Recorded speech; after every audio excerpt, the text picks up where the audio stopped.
आप देख रहे हैं उत्तराखंड का नंबर 1 डिजिटल चैनल उत्तराखंड खबर। नमस्कार, स्वागत है आपका उत्तराखंड खबर में।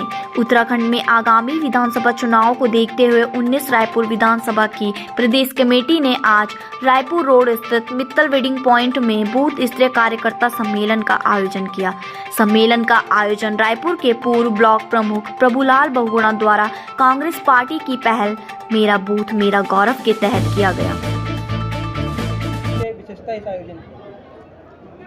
ये हमारा पिछले 2 साल का प्रयास है। जो खामियां हमने पिछले चुनाव में देखी हैं, क्योंकि पिछला चुनाव तो हमारे पास कांग्रेस रायपुर में थी ही नहीं, क्योंकि जो विधायक था हमारा कांग्रेस का, वो भाजपा में चला गया था पूरी कांग्रेस को लेकर। ये कांग्रेस विहीन विधानसभा थी। उस समय मुझे टिकट मिला तो मैं जितना प्रयास किया उतना मैं उसमें वोट ला पाया। लेकिन मैंने उसी समय एक प्रतिज्ञा ली थी कि मैं रायपुर में पुनः से कांग्रेस को खड़ा करूंगा, और उसी का नतीजा आज ये है कि मैंने पूरी विधानसभा में 183 बूथ थे, जिनमें हमने लगभग 150 कमेटियां का गठन कर लिया है, और वो कमेटियां आज यहाँ पर आई हैं। और उनको जो मैंने समझाया है कि अब की बार अगर भाजपा को भगाना है तो उसके तरीके मैंने इनको बताए कि हमें जब तक सामने वाले के बराबर का हौसला नहीं रखेंगे तब तक कांग्रेस नहीं आएगी। इसीलिए मैंने मातृशक्ति को कहा कि भाई तुम्हें दुर्गा का रूप लेना होगा और दुर्गा बन के तुम्हें इनका विनाश करना होगा। जी, वहीं आज स्क्रीन कमेटी की बैठक भी कांग्रेस भवन में यहाँ पर चले, तो क्या कुछ लगता है कि क्या कुछ निकल के सामने आने वाला है? देखिए, वो तो हाईकमान के लोग हैं, उसमें हम लोगों का कोई काम नहीं है। वो तय करेगी कि किस कार्यकर्ता को टिकट देना है या क्या करना है। उसमें हमारी भागीदारी है भी नहीं और हमारा जाना भी नहीं चाहिए, क्योंकि हाईकमान तय करेगा। भाई देखिए, कांग्रेस जीतनी है तो हमें ऐसा कैंडिडेट लाना पड़ेगा जो कांग्रेस की सीट को निकाल सके।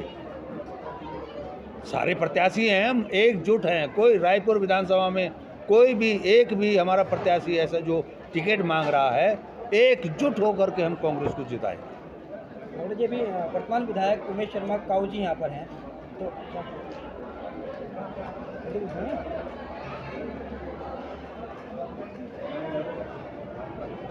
जी अभी वर्तमान में विधायक उमेश शर्मा काऊ जी यहाँ पर वर्तमान विधायक है, क्या कुछ जनता का संदेश लग रहा है आपको कि जनता किस प्रकार से उनके जो कार्य हैं संतुष्ट नहीं दिखा देती है?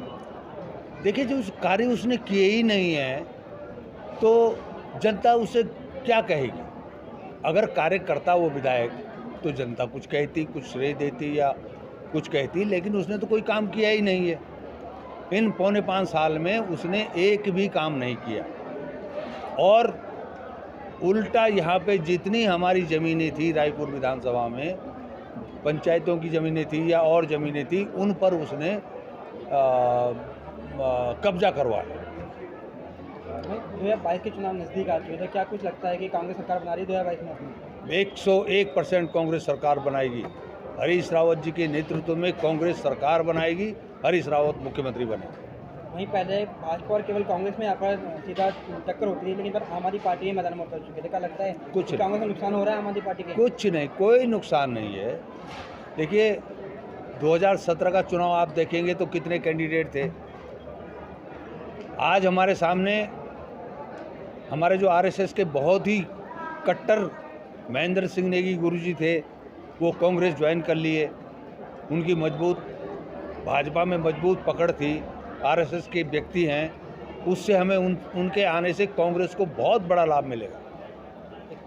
युवाओं का जगह जगह धरना हो रहा है सर, इस पर आप क्या कहना चाहेंगे? उन धरनों पे मैं भी जा रहा हूँ, मैं संवेदना मैं भी दे रहा हूँ। हम क्या करें, सरकार आज इन युवा विरोधी जो सरकार है, इस सरकार ने आज ये देखिए ऑर्डिनेंस फैक्ट्री को बेच के खा गए। करवा चौथ के पहले दिन इन्होंने 100 बच्चों को एक साथ सुबह 8 बजे वो बच्चे टिफ़िन लेकर के वहाँ पे गए थे, लेकिन वो गेट बंद कर दिया, उनको वहाँ घुसने नहीं दिया।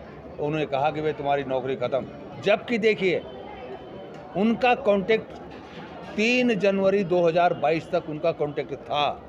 मैंने बहुत निवेदन किया, इनके जो जीएम है बहुत रिक्वेस्ट की उससे कि भाई तुम अपनी बात पे तो टिके रहो। जो 3 जनवरी 2027 तक इनका एग्रीमेंट है उस तक इनको रहने दो, बात की बात तो बाद में देखी जाएगी।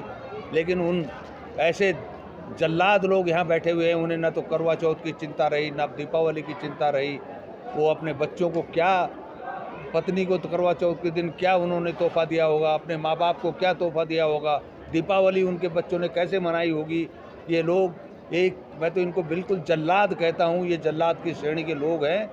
इन लोगों ने कहीं हमारे ना तो युवाओं की चिंता, ना हमारी मातृशक्ति की चिंता, इनको कोई चिंता नहीं है। केवल जो कांग्रेस ने आज तक जोड़ा था, 60 सालों में जोड़ा था, वो उसी को बेचने पे लगे हुए हैं। भाजपा ने युवा मुख्यमंत्री पुष्कर सिंह धामी के रूप में यहाँ पे प्रदेश को दिया था, लेकिन क्या लगता है युवा मुख्यमंत्री खुश होता नजर आ रहा है? यहाँ पर युवा लगातार यहाँ पर रोड ढूंढने पर बैठ रहे हैं, यहाँ पर धरना प्रदर्शन जारी है, केवल आश्वासन मिल रहा है। देखिए, युवा मुख्यमंत्री होने से प्रदेश या देश का भला नहीं होता।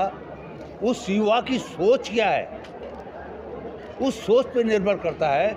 और जो मैं इस युवा की सोच देख रहा हूँ, केवल शिलान्यास करना, झूठ बोलना और कोई काम इसका नहीं है। एक भी कोई विभाग ऐसा नहीं बचा जहाँ आज की तारीख में धरने पे बच्चे ना बैठे हों, बहनें ना बैठी हों, बेटियां ना बैठी हों, कोई विभाग ऐसा नहीं है।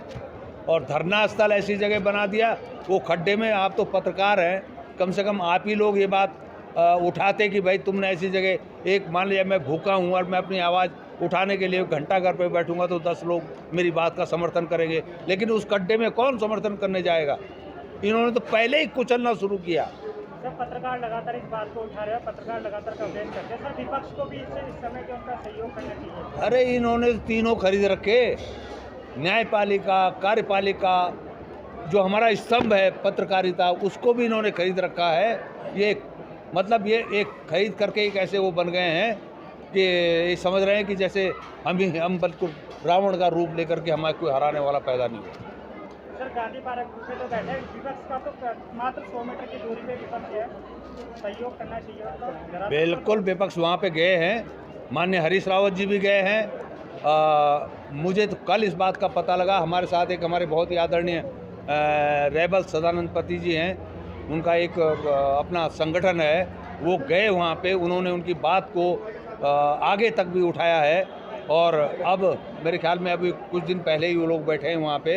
अब हम भी उनके बीच में जाएंगे, उनकी बात को सुनेंगे और जो हमसे बन पाएगा हम भी करेंगे। तो अगर पार्टी आप पर विश्वास जताए कि आपको टिकट दे दो, क्या कुछ प्राथमिकता आपकी रहने वाली है 2022 के चुनावों को लेकर? नंबर 1 मेरा सबसे पहला कार्यक्रम होगा रोजगार। पहला, बिजली, पानी, सड़क सब एक ऐसी परंपरा है जो निरंतर होती रहती है। सबसे पहले रोजगार, अपने बेटों के, अपनी बेटियों के, बहनों के हाथ को काम देना, पहला काम मेरा ये होगा। उत्तराखंड खबर के लिए किशोर रावत की रिपोर्ट।